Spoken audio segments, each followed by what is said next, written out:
قرآن پاک کی تاثیر کب اور کیسے ہوتی ہے؟ ہم اس رمضان شریف میں کیا کریں؟ جب قرآن پڑھا جائے تو اسے غور سے سنو، ادب کے ساتھ سنو اور محویت کے ساتھ سنو۔ قاری اور حافظ اپنا کام کریں اور سننے والا اپنا کام کرے تو پھر آپ کو قرآن سننے سے تاثیر ملے گی۔ اس کے پیچھے بڑا مقام ہے۔ تاثیر تو آدمی کا اپنا نام ہے۔ جس شخص کو تاثیر ہونی ہے وہ آپ خود ہی ہیں۔ اب سوچنے کا مقام یہ ہے کہ پہلے آپ ان باتوں کا جائزہ لیں کہ جن سے آپ کو تاثیر ہوتی ہے، اور یہ سوچیں کہ تاثیر کے شعبے کیا ہیں۔ غم، خوشی، عبادت اور گناہ عام طور پر تاثیر میں شامل ہوتے ہیں۔ اگر کسی کے انتقال کی خبر آ گئی تو غم بن گیا، کوئی نقصان ہو گیا تو غم بن گیا۔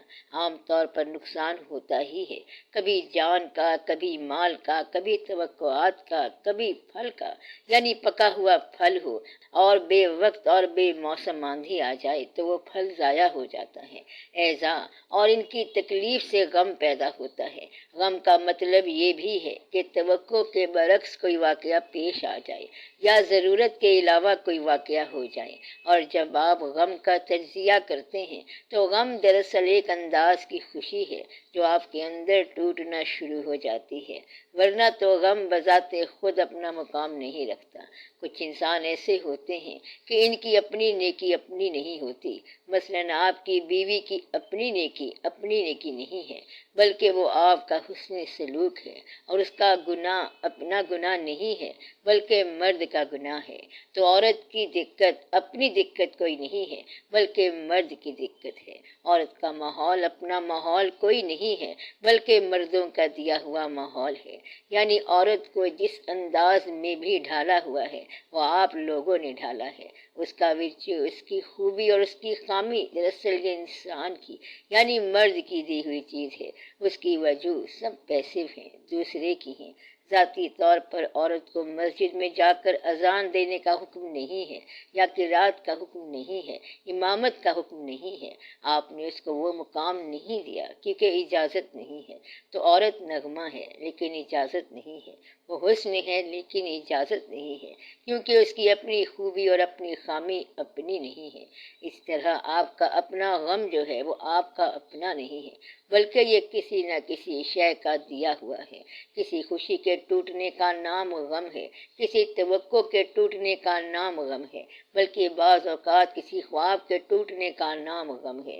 میں نے یہ سوچا ہوا تھا، میں تو آپ کو بڑا اچھا سمجھتا تھا لیکن آپ تو غلط نکل آئے، اسی طرح غم بن گیا۔ وہ شخص خود اپنی یہ غلطی نہیں مانے گا کہ اس نے دوست کو بہت اچھا سمجھا ہوا تھا جو بہت غلط نکلا، تو پھر آپ کو اپنے اوپر افسوس کرنا چاہیے کہ غلط آدمی کو آپ نے اچھا سمجھا اور اچھے کو آپ نے غلط سمجھا۔ تو پھر یہ تو آپ کی سمجھ کا بڑا قصور ہے۔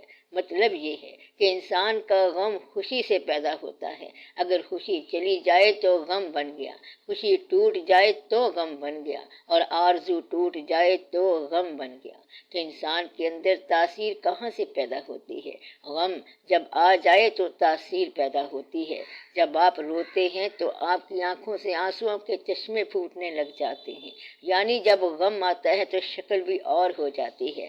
بعض اوقات خوشی آ جائے تو پھر آپ کے اندر مسکراہٹ پیدا ہو جاتی ہے، بعض اوقات خون کے اندر بھی سرخی آ جاتی ہے کیونکہ خوشی آ گئی۔ اسی طرح کبھی کبھی آپ کوئی خوبصورت چیز دیکھتے ہیں یا خوبصورت نظارہ دیکھتے ہیں تو پھر آپ کے اندر ایک تاثیر پیدا ہو جاتی ہے۔ تو پہلی تاثیر کسی خبر کے ذریعے آئی اور ایک احساس کے ذریعے آئی۔ احساس بھی آپ کا نام ہے اور خبر بھی آپ نے ریسیو کی، یعنی خوبصورت نظارہ آپ نے خود دیکھا اور تاثیر لی۔ اگر آپ کے پاس دیکھنے والی مشین یعنی آنکھ نہ ہو تو نظارے سارے ختم ہو جاتے ہیں۔ گویا کہ یہ آنکھ تاثیر کا ذریعہ ہے۔ آپ کے جسم کے تمام قوا، ظاہر اور باطن کے قوا اور اعزاز سارے تاثیر کے ذرائع ہیں۔ آپ اپنے جسم کے قوا کے ذریعے تاثیر لیتے اور تاثیر دیتے ہیں، جیسا کہ آپ کا چہرہ نگاہوں کے لیے تاثیر ہے اور آپ کی نظر کے لیے دوسروں کے چہرے تاثیر ہیں، نغمہ کان کے لیے تاثیر ہے، اسی طرح آپ کے لیے نیکی بھی تاثیر کا ذریعہ ہوتی ہے۔ آپ کے اپنے کان کا فنکشن عبادت کے حوالے سے ہونا چاہیے۔ اگر آپ کے کان نامحرم اور غیر مانوس آوازوں سے آشنا ہوں اور اس کے بعد جب آپ سے کہا جائے کہ آپ ان کلاموں میں اللہ کا کلام سنو، تو آپ کے اندر تاثیر کا شعبہ متاثر ہوگا، وہ شعبہ جس پر ناروا آوازیں پڑی ہوئی ہیں، دھند آ گئی، گرد و غبار آ گیا، تو یہ آپ کا قصور نہیں ہے، کیونکہ آوازیں ہی اتنی ہیں۔ مقصد یہ ہے کہ اگر کوئی ناروا نظارہ ہو تو انسان آنکھ بند کر سکتا ہے، لیکن آواز سے تو کان بند نہیں ہو سکتے۔ کہیں نہ کہیں سے کان میں آواز پڑ جاتی ہے، کہیں کان میں گالی پڑ جائے تو آپ کا خیال پرا گندا ہو جاتا ہے۔ اگر کوئی دردناک چیخ آپ کے کان میں پڑ جائے تو آپ کے ہوش و حواس گم ہو جاتے ہیں۔ گویا کہ کان ذریعہ تاثیر ہیں۔ اللہ کریم نے آپ سے یہ کہا ہے کہ آپ کانوں کا فنکشن یہ رکھو کہ سب سے اچھی بات سنا کرو، اور سب سے اچھی بات اللہ کریم کی اپنی بات ہے۔ عربی تو کم ہی لوگ پڑھے ہوتے ہیں، لیکن آپ قرآن شریف ایسے انداز کے ساتھ سنو کہ آپ کا اللہ جس کی آپ عبادت کرتے ہیں، اس اللہ نے آج سے پہلے یہ کتاب تحریر کی۔ اللہ کی کتاب یا اللہ تعالیٰ نے اپنا بولا ہوا فرمان یا کلام جبرائیل امین علیہ السلام کے ذریعے، وحی کے ذریعے اپنی سب سے محبوب صلی اللہ علیہ وآلہ وسلم کی ذات کو بھیجا۔ یہ حضور پاک صلی اللہ علیہ وآلہ وسلم کی زبان تک آیا، آپ صلی اللہ علیہ وسلم کے قلب پر نازل ہوا، پھر آپ صلی اللہ علیہ وسلم کی زبان مبارک سے نکلا۔ اللہ تعالیٰ کی زبان سے نکلی ہوئی بات جب حضور پاک صلی اللہ علیہ وآلہ وسلم کی زبان سے نکلتی ہے تو یا وہ حدیث ہے یا پھر وہ قرآن پاک ہے۔ جب وہ وحی کے ذریعے آئے تو وہ قرآن ہے، اور اگر وحی کے بغیر ہو تو پھر وہ حدیث پاک ہے۔ اصل میں وہ بھی وحی ہے، کیونکہ آپ صلی اللہ علیہ وسلم بغیر وحی کے بولتے ہی نہیں ہیں۔ تو گویا کہ حضور پاک صلی اللہ علیہ وآلہ وسلم کی ذات گرامی ایسی ذات ہے کہ آپ صلی اللہ علیہ وسلم نے جو بولنا ہے، جو فرمانا ہے، وہ اللہ کی سینکشن سے، اللہ تعالیٰ کی اجازت سے ہوتا ہے، بلکہ اللہ کے الفاظ کو بولنا ہے۔ حضور پاک صلی اللہ علیہ وآلہ وسلم نے جب اللہ تعالیٰ کے الفاظ کو بولنا ہے تو پھر اللہ تعالیٰ نے آگے یہ فرما دیا ہے کہ اتنا بولا ہوا قرآن ہے اور باقی کا حدیث بنا لو۔ لہذا جب آپ اپنے کانوں کو قرآن شریف سناتے ہو تو آپ کی تاثیر متاثر ہوتی ہے اور آپ ان دو ہستیوں کے قریب ہو جاتے ہیں۔ اور اس وقت کیا اندازہ ہوگا کہ جب یہ قرآن نازل ہو رہا تھا اور جب یہ قرآن پہلی بار دنیا کو سنایا جا رہا تھا تو آپ اس وقت میں اپنے آپ کو امیجن تصور کرو، تو پھر آپ کو قرآن پاک پڑھنے اور سننے کا لطف بہت زیادہ آئے گا اور تاثیر زیادہ ہوگی۔ تب آپ کہیں گے کہ یہ کلام اللہ تعالیٰ کے دربار سے چلا اور حضور پاک صلی اللہ علیہ وآلہ وسلم تک آیا، پھر آپ صلی اللہ علیہ وسلم کی زبان مبارک سے نکلا، زمانے میں پھیلا، اور آج اس کا سامع میں بھی ہوں۔ تو پھر جب آپ قرآن سنو گے تو اس کی تاثیر اور ہوگی، کیونکہ اللہ کا کلام اللہ کے حبیب صلی اللہ علیہ وآلہ وسلم کے ذریعے آپ تک آیا۔ اب آپ اس کلام کو سنو تو یہ آپ کو اور طرح سے اثر دے گا۔ پھر قیام اللیل ہے جو آپ کے لیے تاثیر بنے گا۔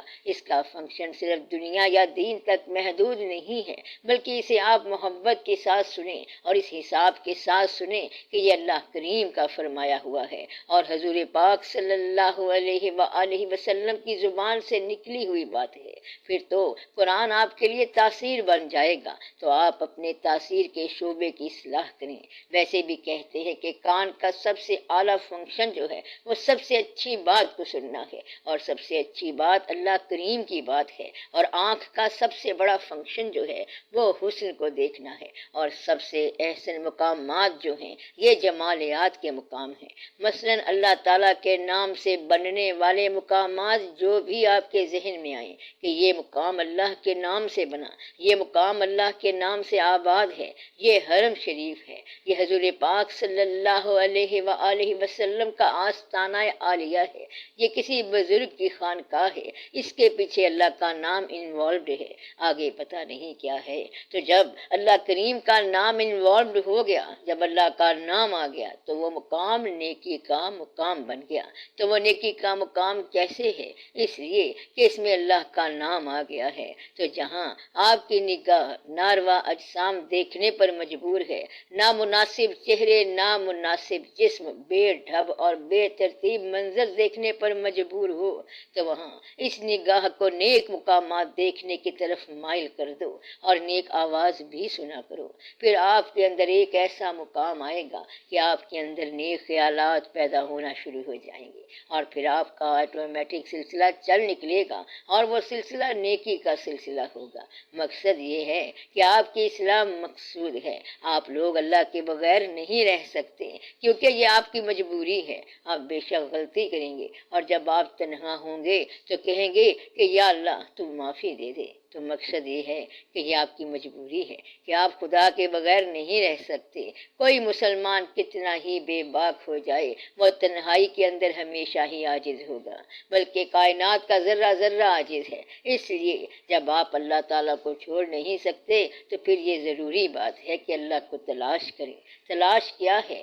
اب تلاش جو ہے یہ کوئی جغرافیائی سفر تو نہیں ہے کہ آپ نے کتنے میل جانا ہے، کتنے میل سفر کرنا ہے، اور یہ کوئی تاریخ نہیں ہے کہ آج سے پرانے دور کا پتہ کرو، اس دور کی تاریخ اسٹڈی کرو۔ مثلا یہ کہ داتا صاحب رحمت اللہ جو ہیں وہ کہاں پر پیدا ہوئے تھے، تو تاریخ کے سارے واقعات پتہ کرنے سے آپ کو بات سمجھ نہیں آئے گی۔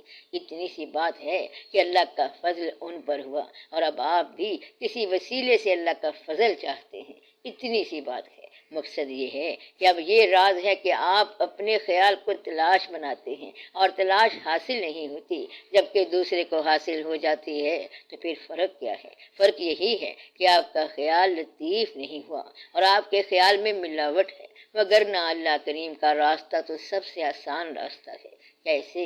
خیال کو پیوریفائی کرنا، خالص بنانا ہی اللہ کا راستہ ہے، اور یہ کہیں جانے آنے کا نام نہیں ہے۔ بس آپ صرف اپنے خیال کو پاکیزہ کر لیں، بہت پاکیزہ کر لیں اور لطیف کر لیں، حتیٰ کہ آپ کا خیال بہت ہی لطیف ہو جائے۔ تو آپ لوگوں نے صرف خیال کو پاکیزہ کرنا ہے، اور پاکیزہ خیال خود بخود ہی اللہ کریم کے پاس چلا جائے گا۔ آپ نے اپنی نگاہ کو پاکیزہ کرنا ہے۔ میں آپ کو عبادت کا ایک آسان طریقہ بتا رہا ہوں کہ اگر برا منظر آنے کا امکان ہو اور آپ نے وہاں سے نگاہ موڑ لی تو پھر آپ کے لیے نیکی لکھی گئی۔ اسی طرح کسی وقت بری آواز کان میں آ سکتی ہے، بری آواز بلا رہی تھی، مگر آپ نے کہا معاذ اللہ کہ میں اپنے اللہ سے ڈرتا ہوں اور میں بری آواز کی طرف نہیں جاتا، تو یہ بازار برائی کا میلہ تھا، اور اس میلے میں آپ خریدار کے طور پر نہیں گئے، تو برائی سے بچنا ہی نیکی ہے۔ یہ نہیں ہے کہ اس بازار میں برائی کا موقع نہ ہو، بلکہ اس بازار میں برائی تو رہے گی، بلکہ اس بازار میں برائی تو رہے گی۔ تو یہ دنیا کا بازار ہے، جس میں برائی رہے گی، گناہ رہے گا۔ جس چیز کا نام قرآن پاک میں ہے وہ رہے گی، کافر بھی رہے گا، مومن بھی رہے گا، یہ سب قرآن پاک میں لکھا ہوا ہے۔ اگر کبھی کوئی ایسا مقام آ جائے کہ کافر دنیا میں نہ رہے تو پھر قرآن کا یہ حصہ آپریٹو تو نہ رہا۔ تو اس دنیا میں کافر رہے گا، مومن رہے گا، خیر ہوگی، شر ہوگا، اور یہ سب کچھ یہی رہے گا۔ آپ کا خیر کی طرف جانے کا مطلب یہ ہے کہ شر سے گریز کر جائیں۔ شر دعوت دے گا مگر آپ اس سے نکل جائیں، شر موجود ہے مگر آپ ادھر نہ جائیں۔ مقصد یہ ہے کہ آپ یہ نہ کہنا کہ بدی میرے سر پر گر پڑی تھی، بلکہ آپ اپنا سر بچائیں، کیونکہ بدی سے بچنا ہی نیکی ہے، اور بدی کا آپ کو اچھی طرح پتہ ہے کہ بدی کیا کرتی ہے۔ بدی کم از کم ایک بات ضرور کرتی ہے کہ آپ کا دعا پر سے اعتماد اٹھ جائے گا۔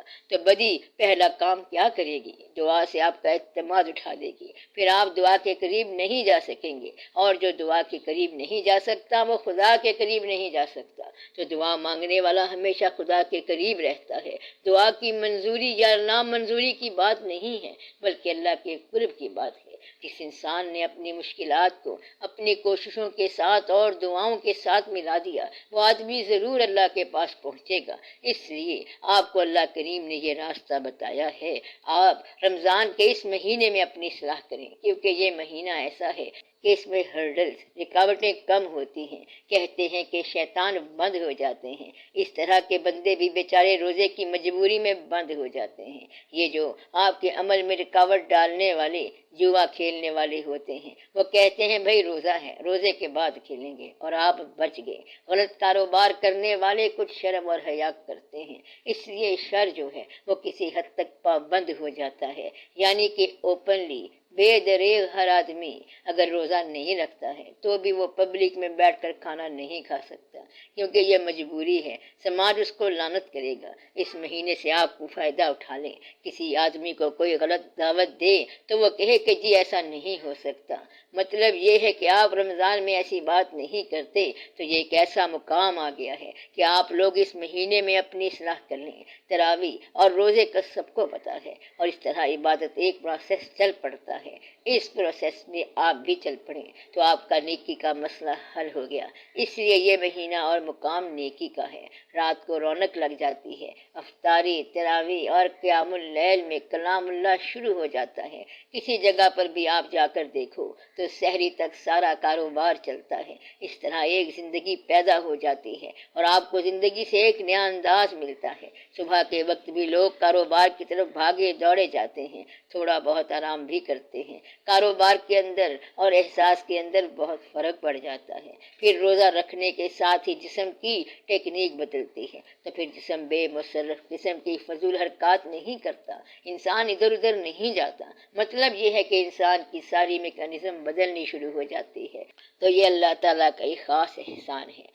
آپ یہ دیکھیں کہ صحیح معنوں میں کھانے کی فرحت افطاری کے وقت ہوتی ہے، ہر چند کے روزہ افطاری کے لیے نہیں ہے، لیکن افطاری میں آپ کو ایک خاص قسم کی فرحت محسوس ہوگی، اور یہ عید کے برابر ہی ہوتی ہے۔ افطاری عید ہوتی ہے اور اس میں آپ کو ایک خاص قسم کی خوشی اور فرحت محسوس ہوتی ہے۔ اس لیے روزے کا اہتمام جیسے بتایا گیا ہے، اگر آپ ویسا رکھیں تو آپ کو اللہ تعالیٰ کا تقرب حاصل ہونے کا امکان ہو جاتا ہے، خیال پاکیزہ ہو جاتا ہے، خیال پیور ہو جاتا ہے، خیال لطیف ہو جاتا ہے، برائی کے امکانات کم ہو جاتے ہیں، آپ اپنے آپ کو دیکھنے کے قابل ہو جاتے ہیں، اور اس طرح خود بینی شروع ہو جاتی ہے۔ پھر انسان دیکھتا ہے کہ میرا اپنا مقام کیا ہے۔ اس مہینے میں اللہ تعالیٰ کا یہ ایک خاص احسان ہو جاتا ہے، اللہ تعالیٰ کا بڑا فضل ہو جاتا ہے۔ اس مہینے میں جس نے عبادت میں رات گزاری وہ شخص بہت کچھ کما گیا۔ پھر اس مہینے میں خاص راتیں آئیں گی اور خاص واقعات ہوں گے۔ اس مہینے میں سب سے اچھی سننے والی چیز قرآن پاک ہے، سب سے اچھا بولنے والا لفظ قرآن ہے، اور یہ تو بڑی بات ہے کہ قرآن سننے کا وقت خود بخود مل جائے گا۔ آپ قرآن شریف ضرور سنیں، سننا فرض ہے، آپ سنتے چلے جاؤ، اور یہ سننا بڑا ہی مقام کی بات ہے۔ تو آپ قرآن پاک ایسے انداز کے ساتھ سنو کہ جیسے یہ نازل ہو رہا ہو، اس پروسیس کے ساتھ سنو تو پھر آپ کو بہت ہی لطف آئے گا۔ بظاہر آپ لوگ نیک نہیں ہیں، لیکن یہ یاد رکھنا کہ آپ نیک ہوں یا کم نیک ہوں، مگر آپ کے پیچھے آپ کے اپنے خاندان کے نیک لوگوں کی پرانی نیکیاں لگی ہوئی ہیں، اور وہ آپ کو چھوڑے گی نہیں، کیونکہ کہیں آپ کے دادا کی روح پیچھے لگی ہوئی ہے اور کہیں نانا کی روح پیچھے لگی ہوئی ہے۔ وہ سارے نیک لوگ تھے اور وہ آپ کو کبھی تنہا نہیں چھوڑیں گے۔ آپ نے مجبور ہو کر آخر نیکی کی طرف آنا ہے، اس سے پہلے کہ آپ مجبور ہو کر آئیں، آپ پہلے ہی سیدھے ہو کر آ جائیں۔ آپ ذرا ماڈرن ہو گئے ہیں، مگر ماڈرن کے پیچھے سارے اینشنٹ پرانے بزرگ ہیں، ساری قدیم روحیں پیچھے لگی ہوئی ہیں۔ ان کو اگر آپ چھوڑتے ہیں تو بھی وہ آپ کو کبھی بھی تنہا نہیں چھوڑیں گے۔ اگر آپ سیدھے راستے سے آ گئے تو ٹھیک ہے، ورنہ وہ آپ کو غم کے راستے سے لائیں گے۔ اس سے پہلے کہ غم کا راستہ آپ کو دیا جائے آپ خوشی سے ہی آ جائیں، ورنہ آپ کو پتہ ہے کہ جب کوئی تکلیف ہو تو نہ ماننے والوں کے دل سے بھی نکلتا ہے یا اللہ۔ کسی کافر کا بچہ بیمار ہو اور ڈاکٹر جواب دے دے تو وہ روتا ہے، کس کے سامنے روتا ہے؟ وہ اصل اللہ کے سامنے روتا ہے۔ تو اللہ کو نہ ماننے والا بھی مانتا ہے۔ جب تک انسان کی آنکھ میں آنسو ہے وہ خدا سے نہیں بچ سکتا، اور یہ آنسو ہر آدمی کے پاس ہے۔ انسان کے پاس یہ تصور ضرور رہے گا، اس لیے ساری کی ساری نیکی آپ کو کرنا پڑتی ہے۔ تو نیکی کیا ہے؟ آپ کا اپنا شعور، مجبوری کیا ہے؟ آپ کے بزرگ، ماں باپ، دادا دادی، نانا نانی، یہ سارے بزرگ جو ہیں ان کی روحیں جہاں بھی ہیں، ان کا وہاں بیٹھے ہوئے بھی ہمیشہ یہ خیال ہوتا ہے کہ ہمارے جو وارث ہیں وہ نیک راستے کی طرف چل پڑیں۔ ان میں دعا کی کیپیسٹی ہوتی ہے تو دعا کرتے ہیں، عمل کی کیپیسٹی ہوتی ہے تو عمل کرتے ہیں، اور اگر اختیار ہوتا ہے تو وہ اختیار استعمال کر جاتے ہیں۔ اس لیے وہ خواہش سے آپ کو بلائیں گے، اور اگر خواہش سے آپ نہیں آئیں گے تو وہ ابتلا سے بلائیں گے۔ جس کو آپ ابتلا سمجھ رہے ہیں، تکلیف سمجھ رہے ہیں، وہ تو اصل میں آپ کو بلانے کے لیے ہے، وہ آپ کو چھوڑتے نہیں ہیں۔ جس طرح آپ اپنے بچے کو نہیں چھوڑتے، آپ اپنا لکھا ہوا کاغذ ضائع نہیں کرتے، تو وہ اپنی اولاد کو کہاں چھوڑیں گے؟ اس لیے آپ کو وہ ضرور اس راستے پر لے جائیں گے جس راستے پر وہ جا چکے ہوں گے، اور وہ صحیح راستہ ہے۔ تو آپ اپنے آپ کو اپنے بزرگوں کی نیکی کی پروڈکشن سمجھتے ہوئے خود بخود ہی اس راستے پر چل پڑیں، ورنہ آپ کو چابک سے چلایا جائے گا۔ پھر آپ کے لیے بچت کی راہ کوئی نہیں ہوگی۔ یہ راہ وہی ہے جو آپ کے باپ دادا کا راستہ ہے، کیونکہ تجھ کو جانا ہے جہاں آبا گئے، جانے والے سب یہی فرما گئے۔ اس لیے سب سے بڑی نیکی قرآن کا سننا ہے۔ خالص ہو کر سنو اور محو ہو کر سنو کہ اللہ بول رہا ہے، اور اللہ کے حبیب صلی اللہ علیہ وآلہ وسلم بول رہے ہیں، ان کی زبان ہے۔ سنو اور محو ہو کر سنو، آپ کو سمجھ بھی آ جائے گی اور آپ کے ساتھ واردات بھی ہو جائے گی۔ اصل بات تو اللہ کا کلام ہے، اللہ ہی بولتا ہے۔ یہ سمجھ آ جائے تو پھر آپ کے لیے بہت آسانی ہو جائے گی۔ جناب علی الی ان اولیاء اللہ لا خوف علیہم ولا هم یحزنون میں ایک انسان کا کیا مقام ہے؟ اس کی وضاحت فرما دیں۔ آسان سی بات ہے کہ یہ مقام خوف کا مقام ہے، اور خوف سے دنیا میں صرف ایک ہی چیز نجات حاصل کر سکتی ہے، وہ صرف شوق ہے۔ لہٰذا شوق نہ ہو تو انسان کبھی خوف سے آزاد نہیں ہو سکتا۔ مثلاً کیڑوں کے گھر میں جانا صرف رانجھے کا کام ہے، ورنہ کسی کے گھر میں کوئی جا نہیں سکتا، کیونکہ کسی کے گھر میں بے دھڑک چلے جانا، کسی کے محلے میں یوں جانے سے تو پھر مار پڑنے کا امکان ہے۔ آخر وہ ہیر شادی شدہ ہے، پرائی عزت ہے، تو وہاں صرف رانجھا جائے گا، اور ضرور جائے گا، کیونکہ اسے شوق ہے، اور شوق جو ہے وہ خوف سے مبرہ ہوتا ہے۔ ایسے شخص کو کبھی ملال یا حزن نہیں ہوتا جس شخص پر توبہ کے دروازے کھل چکے ہوں، وہ شخص اشیاء کی ماہیت جان چکا ہو، اور جس کو نفع نقصان سمجھا دیا گیا ہو، اسے ملال اور حزن نہیں ہوتا۔ اب یہ ایک مقام ہے جو آپ خود کھول سکتے ہیں، اور اگر آپ یہ کھول لیں تو لا خوف کی منزل آ جاتی ہے۔ اگر آپ حاصل اور محرومی دونوں کو برابر سمجھیں تو خوف سے بچ جائیں گے۔ لا خوف علیہم ولا هم یحزنون ایک خلت ہے جو نہ اہل کو نہیں دی جاتی، یہ اہلیت والے کو دی جاتی ہے۔ اس کی اہلیت یہ ہے، جن لوگوں نے کہہ دیا کہ اللہ ہمارا رب ہے اور پھر اس پر قائم ہو گئے تو ان پر فرشتے نازل ہوتے ہیں۔ اس پر قائم رہنا کہ اللہ ہی ہمارا رب ہے تو پھر فرشتے نازل ہوتے ہیں۔ یہ لا خوف علیہم ولا هم یحزنون والے لوگ ہیں۔ تو جس آدمی نے دنیا کی محبت کو اللہ کی محبت پر نثار کر دیا، اس کے لیے خوف اور حزن نہیں ہے، اور یہ معمولی سی بات ہے کہ آپ دنیا کو چھوڑ دیں۔ میں نے آپ کو پہلے ہی بتایا تھا کہ آپ کے پاس سارا جو حاصل ہے، مثلا مکان، سامان، جائیداد اور زندگی، اسے اللہ کی راہ میں تبدیل کروا لو اور ان سب کو چھوڑ دو، تو پھر آپ کے لیے کوئی اندیشہ نہیں ہے۔ مطلب یہ ہے کہ جس آدمی کو مال کمانے کی خوشی نہ رہے اور رقم خرچ کرنے کا خوف نہ رہے، جس کو آنے کی خوشی نہ ہو اور جانے کا غم نہ ہو، اس کے لیے لا خوف کی منزل آ جاتی ہے۔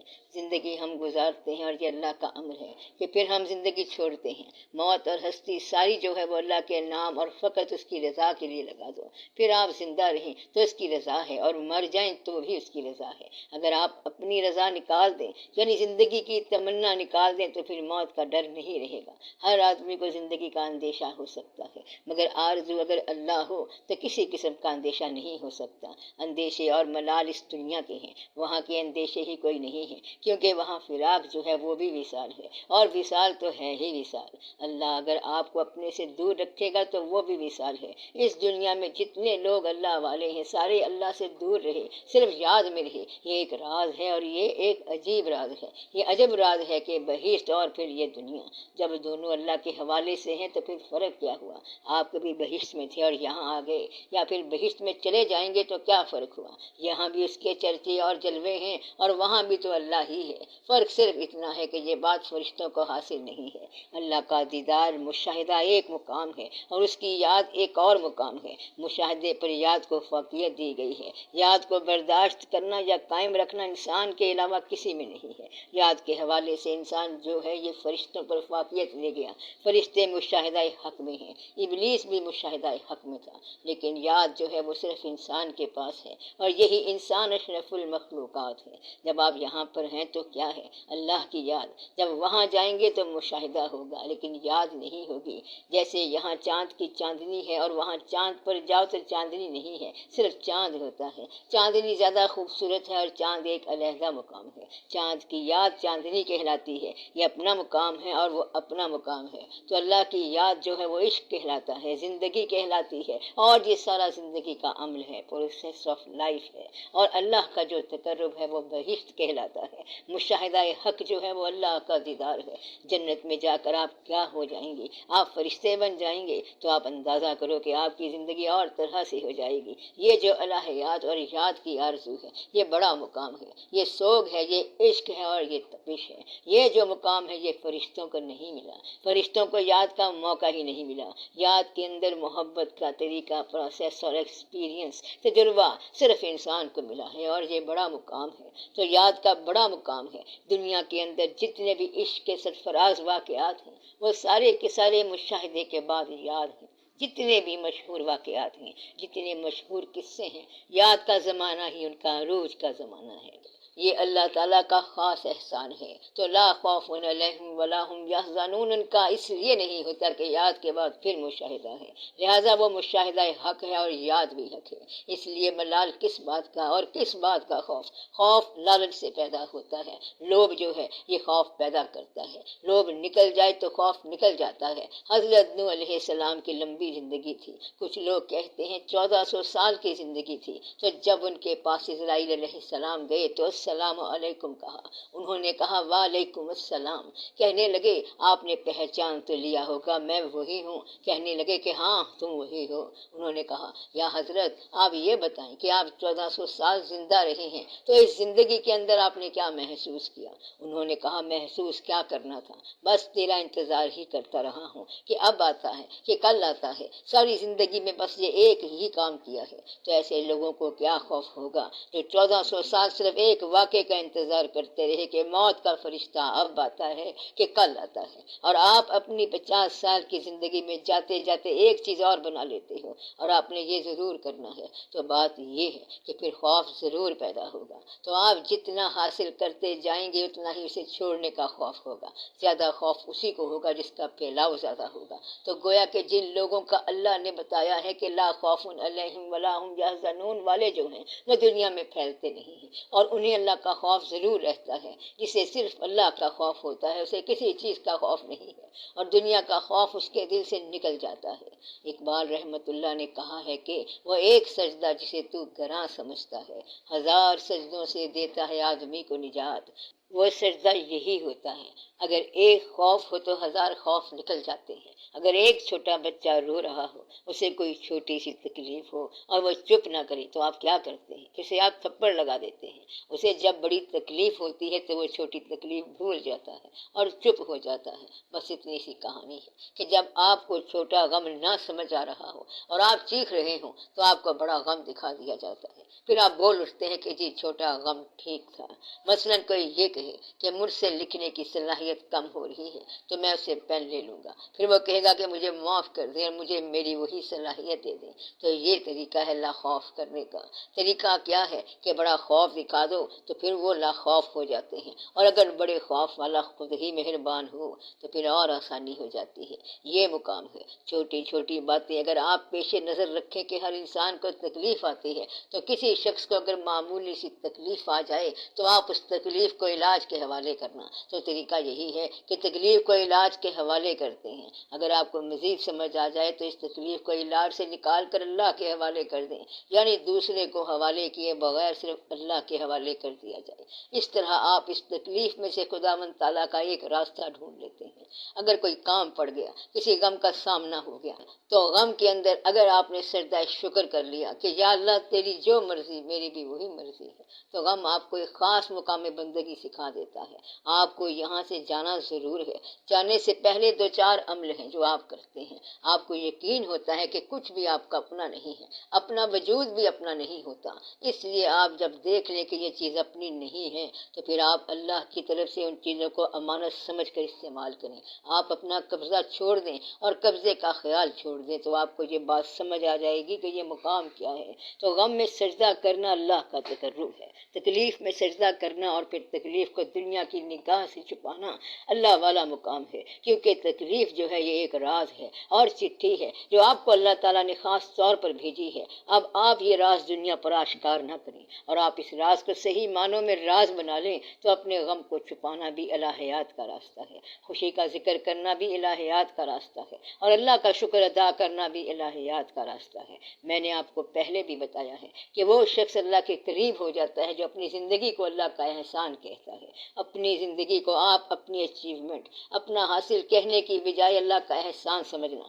حالانکہ اچیومنٹ آپ کی ہے، لیکن آپ اس کو اللہ کریم کا احسان سمجھیں تو سمجھیں کہ زندگی بن گئی۔ آپ یہ کہا کریں کہ یا رب العالمین یہ تیرا احسان ہے، جتنی بھی آپ کی زندگی میں خوشیاں ہیں وہ اللہ کا احسان ہے، اور جو آپ کا حاصل ہے وہ اللہ کا احسان ہے۔ اگر آپ کی زندگی میں کچھ بھی اور کوئی بھی نعمت ہے تو یہ اللہ کا احسان ہے، تو آپ اللہ کا احسان مانیں اور شکر ادا کریں۔ ایک وقت آئے گا کہ جسے آپ غم کہتے ہیں اس کا ایک الگ قسم کا حساب کتاب ہو جائے گا، اور یہ بڑا مفید حساب کتاب ثابت ہوگا، یہ میں آپ کو بتا رہا ہوں۔ اس لیے جس کو آپ آج غم اور تکلیف کہہ رہے ہیں اس پر بھی شکر شروع کر دیں تو یہ بھی ایک راستہ بن جائے گا۔ تو اپنی زندگی کو شکر کے راستے سے الہیات کا سفر طے کرا، اس کو ہم نے بڑھا دیا۔ آپ جس نعمت پر شکر کریں گے اللہ اس نعمت کو بڑھا دے گا۔ اس کی بزرگوں نے 2 تفسیریں کی ہیں۔ تقرب والے فقیر لوگ جب تکلیف پر شکر کرتے ہیں تو اللہ کا تقرب بڑھ جاتا ہے، اور دنیا دار غلطیوں پر شکر ادا کرتا ہے، رشوت کا شکر ادا کرتا ہے، تو پھر اللہ تعالیٰ فرماتے ہیں کہ اس کو اور بڑھا دو، پھر اس کا نکلنا مشکل ہو جاتا ہے۔ اس لیے شکر کرنے والا یہ کسی سے ضرور پوچھ لے کہ میرا شکر جو ہے یہ کسی گناہ کا تو نہیں ہے، کیونکہ شکر سے اس چیز نے بڑھنا ضرور ہے۔ جس چیز کا آپ شکر کر رہے ہیں وہ ضرور بڑھے گی۔ آپ یہ خیال رکھیں کہ میں کہیں گناہ پر شکر تو نہیں کر بیٹھا۔ یہاں آ کر بزرگوں کی ضرورت پڑتی ہے کہ جس کا آپ شکر ادا کر رہے ہیں وہ کہیں غلطی تو نہیں تھی، گناہ تو نہیں تھا، ناجائز تو نہیں تھا، ناروا پیسہ تو نہیں تھا، اور غلط شے تو نہیں تھی جو شکر کر کے بڑھ تو گیا لیکن غلط تھا۔ اس لیے جو چیز آپ دیکھیں کہ اللہ کی طرف سے ہے تو اگر اس کا شکر ادا کریں گے تو وہ بڑھ جائے گی۔ اس لیے اپنے لیے یہ طے کر لیں کہ وہ چیز غلط نہ ہو۔ اللہ کریم کا یہ راستہ ہے، جس بندے کو اللہ کریم کے راستے کی خواہش پیدا ہوئی تو وہ یہ سمجھ لے کہ اللہ کریم نے اس کو یہ عطا فرمائی ہے، کیونکہ غیر کے دل میں خواہش ہی نہیں پیدا ہوتی۔ تو اللہ تعالیٰ کی خواہش، اللہ کے بندوں سے ملنے کی آرزو اور اللہ کی کتاب کو دیکھنے کی تمنا، یہ اللہ تعالیٰ کی ہی عطا ہے اور یہ اس کا احسان ہے، تو اس پر اللہ تعالیٰ کا شکر ادا کرنا چاہیے۔ اللہ کریم تو اپنے راستے کی آرزو ہی عطا کرتا ہے، اور جس کو اس کی راہ کی آرزو ہو گئی اس کے ساتھ ہی وہ حاصل آرزو چل پڑتا ہے، اور ساتھ ساتھ چلتا ہے تو وہ بھی ساتھ ہے، یعنی حاصل اور آرزو ساتھ ساتھ ہیں، کیونکہ اللہ تعالیٰ خواہش کے ساتھ ہے، آرزو کے ساتھ ہے۔ اس سفر میں آپ نے دور تو جانا نہیں کہ کوئی دوڑ لگانی ہے، اس کی آرزو جتنی مخلص ہوتی جائے گی اتنا وہ اللہ کے قریب ہوتا جائے گا۔ یہ سفر گھر بیٹھے بیٹھے کٹ جائے گا، ہم اپنے آپ میں ہی تجھے ڈھونڈتے رہے، تیرے مسافروں کا سفر گھر میں کٹ گیا۔ آپ نے کہیں اور تلاش نہیں کرنا بلکہ اپنے آپ میں، اپنے ہی کاروبار میں، اپنی ہی زندگی میں، اپنے وجود میں، اپنے دل میں اور اپنی روح میں تلاش کرنا ہے، کیونکہ تلاش کرنے والا ہی حاصل تلاش خود ہے۔ جس طرح کہتے ہیں کہ اس کی شکل وہی ہے جو آپ کی شکل ہے، آپ بات سمجھ رہے ہیں نا کہ تلاش کرنے والا خود ہی وہ ہے۔ اس سفر کے اندر جو تنہائی ہے یہی آشنائی ہے، اس کے اندر آپ خود ہی اپنے رفیق سفر ہو، خود ہی آپ اپنے ہم سفر ہو، اور اپنی منزل بھی آپ خود ہی ہو۔ اللہ کریم آپ کو آپ کا اپنا سفر عطا فرمائے۔ یہ اپنا سفر ہے، یہی اس شخص کا سفر ہے، اپنا سفر ہی اس کا سفر ہے۔ آپ غور کریں اور آپ کو یہ یقین ہونا چاہیے کہ آپ کو بنانے والا وہی اللہ ہے، وہی رب اور اللہ پروڈیوسر ہے، اور کیا پروڈکشن ہے، کیا تخلیق ہے، سبحان اللہ و تبارک اللہ احسن الخالقین، کہ اس نے اپنے خاص فضل کے ساتھ آپ کو پروڈیوس کیا اور اس زمانے کے میلے پر روانہ کیا کہ جاؤ دیکھ کر آؤ، اور ساتھ ہی ساتھ میلہ دیکھنے کی صلاحیتیں دیں، یعنی کہیں نگاہ دے رہا ہے، کہیں کان دے رہا ہے، اور کہیں لطف دے رہا ہے، کہیں اور آسانیاں دے رہا ہے۔ جب بچہ ہے، شعور نہیں ہے، تو ماں باپ بیچارے سٹپٹا رہے ہیں کہ کہیں چوٹ نہ لگ جائے، دھیان کرو، بلکہ آپ آج تک ہی یہ کرتے آ رہے ہیں۔ تو اللہ کریم نے آپ کو بھیجا، اب آپ اس کا شکر ادا کریں، تو اس نے آپ کو ایک خاص معینہ مدت کے لیے بھیجا، معینہ وقت کے لیے بھیجا کہ جاؤ اور جا کر میلہ دیکھ کر آؤ۔ یہ اس کے فضل کا میلہ ہے، اسے دیکھو اور اس کے اندر دیکھو کہ سیر فی الارض کیا ہے، زمین کی سیر کرو اور پھر جھوٹوں کا مقام دیکھو کہ کیا ہوا۔ سارے بادشاہ ساری ویرانیاں چھوڑ گئے، ذل سبحانی اور آن جہانی بادشاہ جو تھے ان کا قلعہ دیکھو، محل دیکھو اور دوسری چیزیں دیکھو کہ وہ کدھر ہیں اور کیا چھوڑ گئے ہیں، وہ سارے بادشاہ کدھر ہیں۔ اور اس کے مقابلے میں عشق کے بادشاہوں کو دیکھو کہ داتا صاحب رحمت اللہ غزنی سے پیدل ہی آئے، غزنی سے چلتے چلتے لاہور آ گئے، یہاں پر آ کر بیٹھ گئے، نہ کوئی وسائل، نہ سامان اور نہ پیسہ، بس وہاں سے سیدھے چل کر یہاں آ گئے اور بیٹھ گئے، بس پھر رونق لگ گئی اور نیا شہر بننا شروع ہو گیا، اور یہ پروسیس آج تک چل رہا ہے۔ یہ آدمی کون تھے؟ وہ ایک بندہ تھا کہ بہت سارے بندے تھے۔ خواجہ غریب نواز رحمت اللہ سنجر سے آئے، داتا صاحب رحمت اللہ کو سلام پیش کیا، کچھ دن یہاں رہے، کوئی واقعہ ہوا اور پھر چل پڑے۔ اس زمانے میں جب پرتھوی راج رائے پتورا کی حکومت عروج پر تھی، اس نے محمد غوری کو مار مار کر نکالا تھا، اور خواجہ غریب نواز رحمت اللہ جا کر وہاں آرام سے بیٹھ گئے۔ پرتھوی راج کی سلطنت ختم اور غوری کو دوبارہ بلایا گیا، اور اس کو انہوں نے بات سمجھا دی کہ رائے پتورا کی طاقت کا کیا راز تھا۔ پھر پرتھوی راج کا اینڈ ہو گیا، اختتام ہو گیا۔ پرتھوی راج کے پاس زمین کی تنابیں تھیں اور خواجہ صاحب رحمت اللہ جا کر وہاں بیٹھ گئے۔ وہ غریب آدمی تھے لیکن غریب نواز رحمت اللہ تھے، وہاں جا کے کیا سے کیا مقام بنا دیا۔ انگریز اپنی کتابوں میں لکھتا ہے کہ انڈیا پر وہ رول کرتے ہیں، حکومت کرتے ہیں، اسے ہم کیا گریب کریں گے۔ خواجہ صاحب رحمت اللہ کا آج بھی ایک مقام ہے، وہ سنسیئر مخلص لوگ تھے، اور آپ کے اپنے اندر سنسیئرٹی خلوص نہیں ہے۔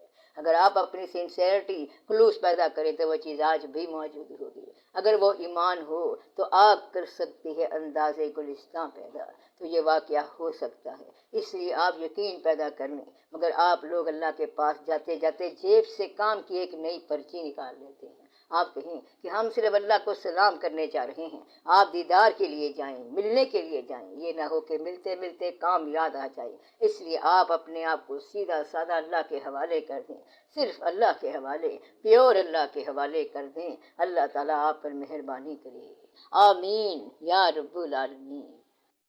جب وسیلہ اللہ کا ہے اور محبت اللہ سے ہونی چاہیے تو پھر غیر سے تو بچنا چاہیے۔ بات یہ ہے کہ ہم اللہ تعالیٰ کو وسیلہ مانتے ہیں کہ ہم تجھی سے مدد مانگتے ہیں۔ الحمد شریف میں اس کا جواب یوں ہے کہ الحمدللہ رب العالمین الرحمن الرحیم مالک یوم الدین ایاک نعبد و ایاک نستعین اہدنا الصراط المستقیم۔ کس اللہ سے یہ مدد مانگتے ہیں کہ ہمیں سیدھی راہ دکھا، اہدنا الصراط المستقیم۔ ہم تجھ سے یہ مدد مانگتے ہیں کہ تو اپنا راستہ دکھا۔ اللہ کہتا ہے کہ راستہ بھی میں بتاتا ہوں کہ میرا راستہ یہ ہے، صراط الذین انعمت علیہم، کہ یہ ان لوگوں کا راستہ ہے جن پر ہم نے انعام کیا۔ تو اللہ کا راستہ پھر بندوں کا راستہ نکل آیا، یعنی کہ جن پر اللہ کا انعام ہوا ان کا راستہ دیکھو، اور جن پر اللہ کا غضب ہوا ان سے بچو۔ تو پھر یہ ساری بات حل ہو گئی کہ اللہ تعالیٰ خود فرما رہا ہے کہ میرے علاوہ کسی سے محبت نہیں کرنی۔ اللہ تعالیٰ ایک اور مقام پر خود فرماتا ہے کہ آج میں تمہیں سب سے زیادہ خوبصورت قصہ سناتا ہوں، کہ میں ایک واقعہ سنا رہا ہوں۔ حضرت یعقوب علیہ السلام اور حضرت یوسف علیہ السلام کا یہ واقعہ بڑا خوبصورت واقعہ ہے۔ یہ اللہ تعالیٰ خود فرما رہے ہیں کہ باپ بیٹے کی محبت میں گرفتار ہو گیا ہے، کہ پیارا باپ تھا اور پیارا بیٹا تھا، اور یہ دونوں ہی پیغمبر تھے، اور مجھے یہ دونوں بڑے پسند تھے۔ اللہ کہتا ہے کہ میرے علاوہ کسی سے محبت نہ کرنا، اور ساتھ ہی خود کہہ رہا ہے کہ بڑا خوبصورت واقعہ سنا رہا ہوں، اور یہ قصہ بڑا شاندار ہے، مجھے بڑا پسند ہے۔ اس ساری بات سے آپ کیا سمجھے؟ اس کا مطلب یہ ہے کہ اللہ کی طرف جانے والوں کے ساتھ محبت ہی اللہ سے محبت ہے، اور اللہ کے برعکس جانے والوں سے محبت ہی غیر اللہ ہے۔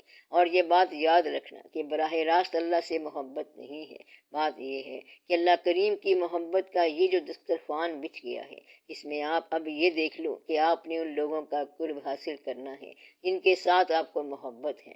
اور یہ عام سی بات ہے کہ اگر تم اللہ سے محبت چاہتے ہو تو حضور پاک صلی اللہ علیہ وسلم کی اطاعت کرو، تاکہ اللہ تم لوگوں کو پسند کرے۔ تو اللہ کی محبت اطاعت حضور پاک صلی اللہ علیہ وسلم ہے، اور یہ اللہ کریم فرما رہا ہے اور خود ہی یہ نسخہ بتا رہا ہے۔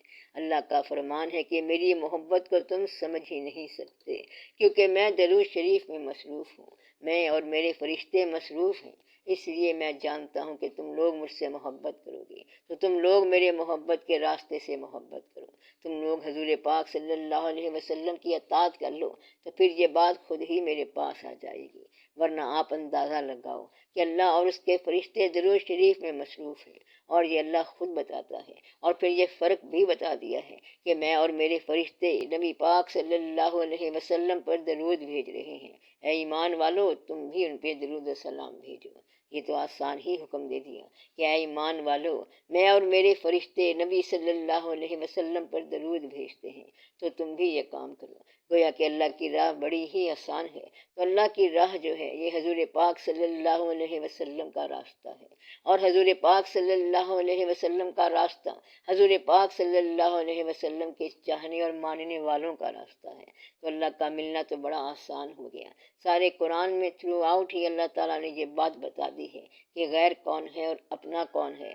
تو غیر وہ ہے جس کی نیت یہاں ٹھہرنے کی ہے، اور اپنا کون ہے جس کی نیت یہاں سے نکلنے کی ہو۔ تو نسخہ آسان ہے کہ اللہ تعالیٰ بلا رہا ہے کہ آپ لوگ اپنی اپنی جانوں کو لے کر آؤ، کیونکہ آج آپ نے اپنی جان پیش کر دینی ہے، قربان کر دینی ہے۔ اگر اس شخص نے کہا کہ آج مجھے تھوڑا سا کام ہے تو وہ غیر ہے۔ تو بات یہ ہے کہ جو یہاں ٹھہرنا چاہتا ہے وہ غیر اللہ ہے، اور جو یہاں سے اللہ کی طرف نکلنا چاہتا ہے وہ اللہ والا ہے۔ بس اتنا سارا فرق ہے کہ تم ہی میں سے لوگ ہیں جو دنیا کے طلبگار ہیں، اور تم میں سے ہیں جو آخرت کے طلبگار ہیں۔ گویا کہ آخرت جو ہے وہ دنیا کے برعکس ہے، تو آپ آخرت کی تمنا کر لیں۔ اگر آپ کے پاس دنیا ہے تو یہ مبارک ہے، اگر آپ اس دنیا سے اپنی آخرت بنا لیں۔ اگر آپ کے پاس کچھ دماغ ہے تو آپ اس کو اللہ کی راہ میں لگائیں، نیکی کے راستے پر لگا دیں۔ اگر پیسہ ہے تو اللہ کی راہ میں لگا دیں، تو اس طرح آپ کے پاس عبادت کے ذرائع پیدا ہو جائیں گے۔ اگر کبھی روزے کی کمی بیشی ہو جاتی ہے تو آپ کسی مسجد کے اندر لوگوں کو روزہ کھلوا دیں، اپنی خامی بتائے بغیر یہ کام کرو تو یہ نیکی ہے۔ تو نیکی کیا ہے؟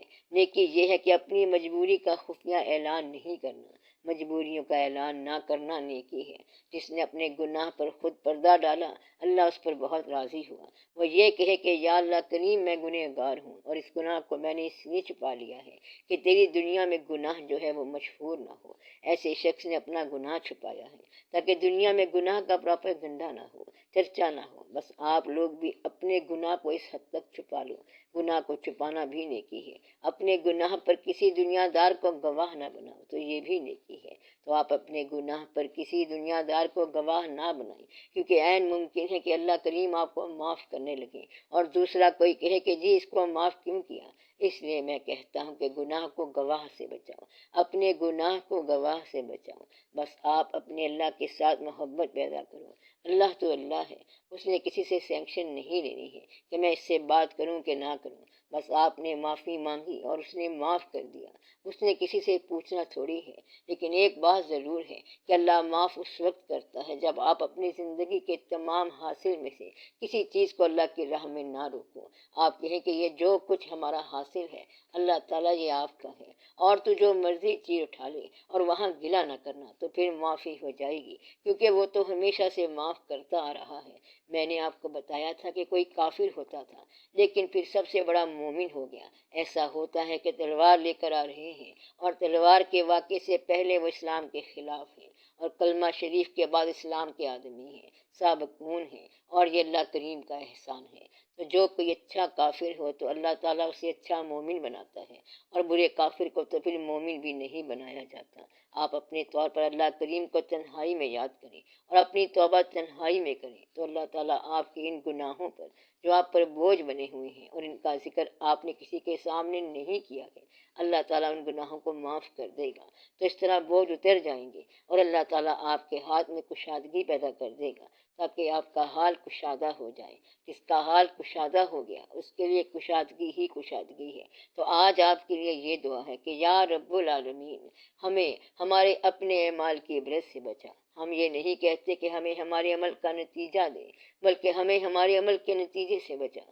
کچھ بات جو ہم سے غلط ہو گئی ہے اور تو جانتا ہے کہ وہ غلطی کسی وقت بھی برملا ظاہر ہو سکتی ہے، تو آپ اسے بھی معاف کر دیں۔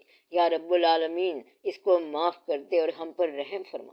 اور آج کے دن کے حوالے سے یا رب العالمین، ہمیں نیک ہونے کی توفیق عطا فرما، نیکی بھی ہمیں عطا فرما اور دنیا میں بھی ہمیں آسانی عطا فرما۔ ہماری دنیا بھی بہتر ہو اور دین بھی بہتر ہو، اور یہی دعا تو نے ہمیں سکھائی ہے کہ مجھ سے مانگو کہ دنیا بھی بہتر ہو اور دین بھی بہتر ہو، یعنی کہ ایسی زندگی ہو کہ آپ بھی خوش رہیں اور اللہ کریم بھی خوش رہے۔ یا رب العالمین، ہمیں ایسی زندگی دے کہ ہم بھی راضی رہیں اور تو بھی راضی رہے، تاکہ جب ہم زندگی گزاریں تو خوشی سے گزاریں، اور جب چھوڑنے کا وقت آئے تو خوشی سے ہم چھوڑ دیں۔ یا رب العالمین، ہمیں زندگی سے پوری طرح سیراب کر دے، اور میلہ دکھایا ہے تو اچھی طرح دکھا۔ یا رب العالمین، ہم سے ناراض نہ ہونا، ہم کمزور لوگ ہیں، ہمیں معافی دے، تو مہربانی فرما۔ یا رب العالمین، اپنا فضل فرما، رحم فرما۔ صلی اللہ تعالی علی خیر خلقہ ونور عرشہ افضل الانبیاء والمرسلین حبیبنا و شفیعنا محمد وآلہ واصحابہ اجمعین، آمین برحمتک یا ارحم الراحمین۔